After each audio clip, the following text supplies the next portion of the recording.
that, the 2022 season comes to an end. Good night. Hey guys, and welcome back to my channel. If you are new here, hi, hello, welcome. My name is Sarah and I am so glad that you're here.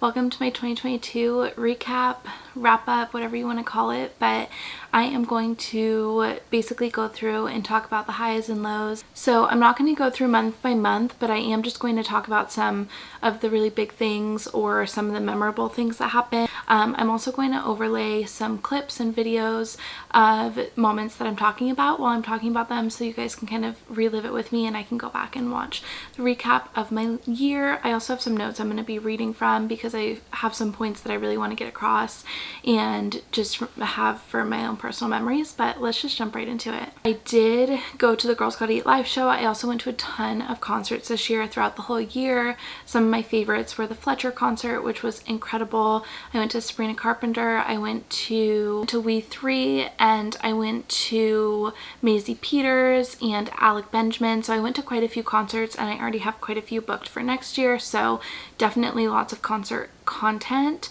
I'm actually going to take a pause on talking here and insert some concert clips that I haven't shared yet on YouTube so that you guys can enjoy those as much as I did. So see you in a second.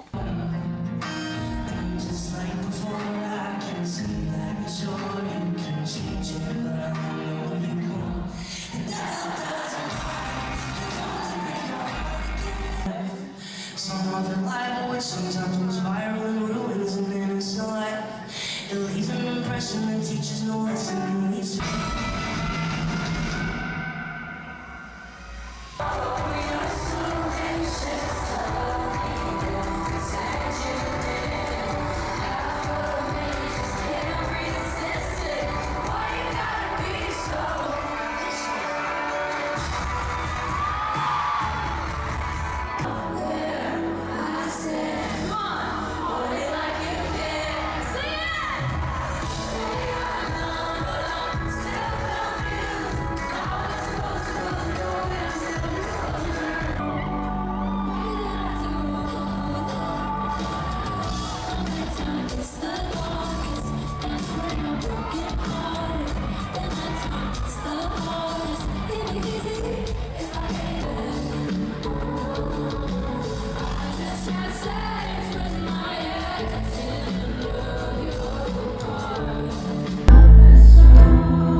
Concerts are truly one of my favorite things ever, and it brings me a kind of joy that nothing else does.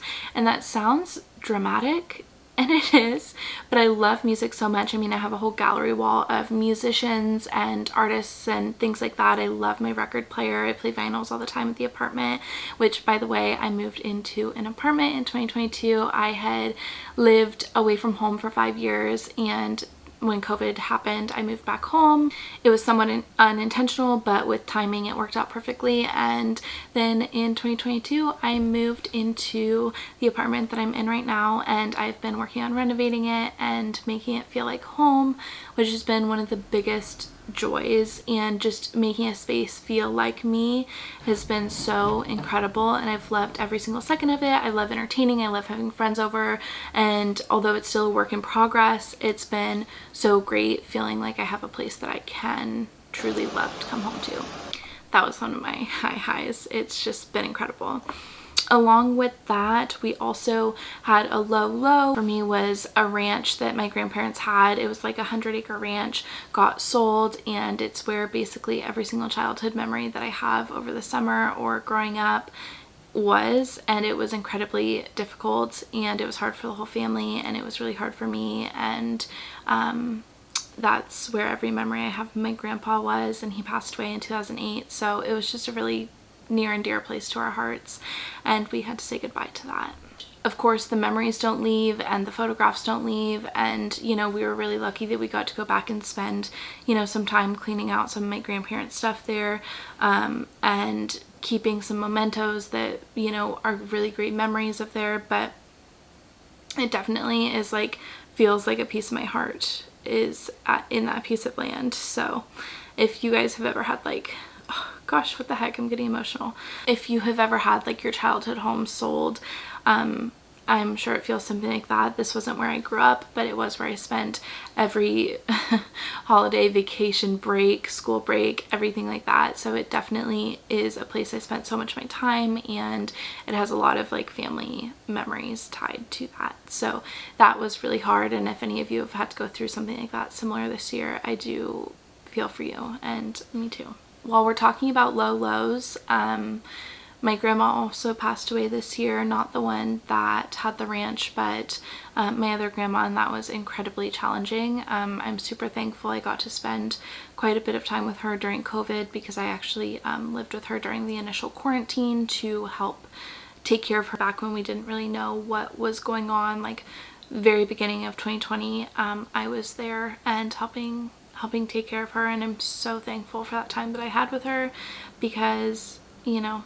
it doesn't last forever. And that was another really hard thing in 2022. It still doesn't always feel real, or you know, like it actually has happened. Sometimes I feel like I need to tell her something or call her up, and I think that's all part of grief. She was, you know, a really big part of my life, so I miss her a whole heck of a lot. We all do, and the holidays are hard without loved ones. So again, if you're going through that, I see you and I love you, and I'm sorry. I want to transition back into a high. I went to Banff for the first time in Canada this year, which was truly one of the most beautiful, if not the most beautiful place I've ever seen in my entire life. I went camping there and it was incredible. I went with two of my really good friends from Montana who I love and adore, and we went camping there and we went on so many hikes. We did so many fun things and it was so gorgeous. I feel like words don't even come close to describing like the natural beauty of this place. Like the water is Gatorade blue, like it is that beautiful. It's just unbelievable, and it was such a fun trip, but unfortunately it did get cut short because two of us got COVID, and then I had COVID for 15 days and it was rough. It was not fun, but all good. I spent a couple of months in Montana, which is my second summer doing that, and I love every second of it up there. I do have to say this past week it was negative 36 degrees, so I don't ever go during the winter because that is far too cold for my California bones. But I did spend some summer months up there doing a lot of traveling, exploring, as you guys can see on the screen right now, and half of my heart lives in Montana. Another thing that I'm really proud of myself for is January 1st marks a full year of me being in my first like career job, where I feel like I'm doing something that I really enjoy and love at a company that I am very grateful for, with people who I feel like I can learn from and grow with, and I'm very lucky to have a job that I enjoy. Excited to see what 2023 brings in that regard. I also just like quickly want to touch on, I'm also really proud of myself. It's the first time I've like contributed to a Roth IRA consistently with every single paycheck, and I want to continue to do that and set up more financial goals for 2023 to set future Sarah up for success and happiness. I just turned 27 in December of 2022, and I am dating, and this year felt like the first time in my life that I did it successfully. And that's not to say that I haven't been in relationships or very great relationships in the past, but all my friends tell me I'm a serial monogamist, which I am. Love a good committed relationship. I've been in a few in my life, and one very serious one. Thought I was going to marry the person, loved them with my whole heart and soul, and it didn't work out, and it was devastating to me. But I have grown and learned so much from that relationship, and it's brought so many beautiful things into my life, and I'm incredibly thankful for it and for that person. And I am also thankful for all the knowledge that it brought me and what I want in a partner and what I want my future to look like moving forward. And I feel like I executed that really well this year. I never once attached my self-worth to dating or if someone liked me. I took the time to really figure out, okay, I know what I want, and how can I articulate that in a way that is fair to both parties and fair to myself and true to myself. And I really just like took the time to I went on a lot of first dates. If you know me, I haven't always been great at that because I am a little guarded when it comes to relationships, as I think a lot of us can be, and so it's hard to open myself up sometimes. But I think in the past 6 months of the year I've done a really nice job of putting myself out there in a way that I hadn't in the past, and just feeling really comfortable with what I want out of a relationship and articulating that to people, and just being true to myself, in the sense of if I don't think someone's for me, I'm communicating that as soon as I can. Putting it into practice is a whole other thing, and this year I feel like I've gotten really good at being okay, can I give them what they need? Can they give me what I need? And is my cup full enough, and is their cup full enough that we're overflowing into each other's lives? We're not trying to pour into each other's cups without there being enough for both of us. And I hope that that makes sense.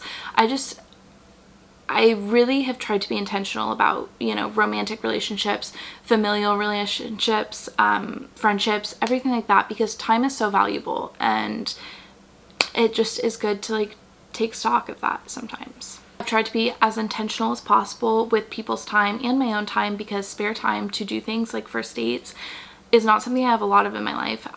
Time is our most precious, valuable asset, and using that in a way that is serving us is so incredibly important. And I'm so proud of myself for giving people a chance, but also not feeling obligated to go on a second date or a third date or a fourth date if I don't think that that person's for me.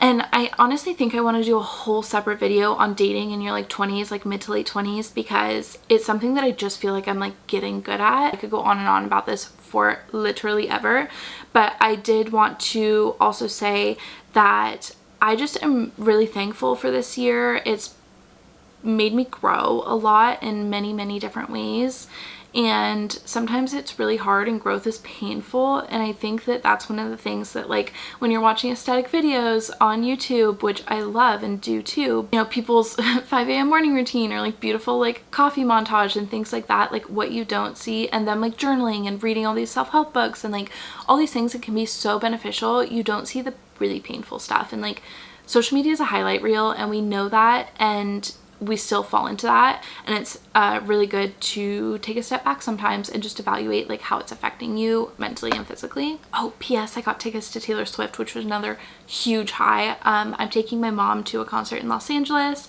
and I'm thrilled about that. That was another really big thing. I started a concert spreadsheet for next year, and I think that I'll share that in one of my plan with me videos that I want to start doing in 2023. There's just so many exciting things happening, and I really am excited for the new year. I feel like I'm ready to leave 2022 behind and just have some fresh starts, clean slates, and really enjoy 27 and really enjoy 2023. And thank you guys so much for being here.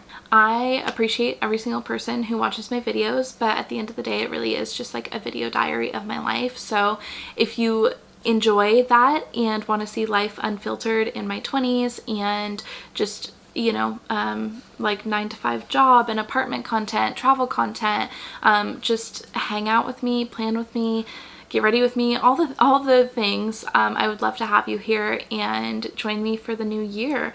But anyways, if you guys like this video, please don't forget to comment, subscribe down below. I love you guys so much, and I will see you next year.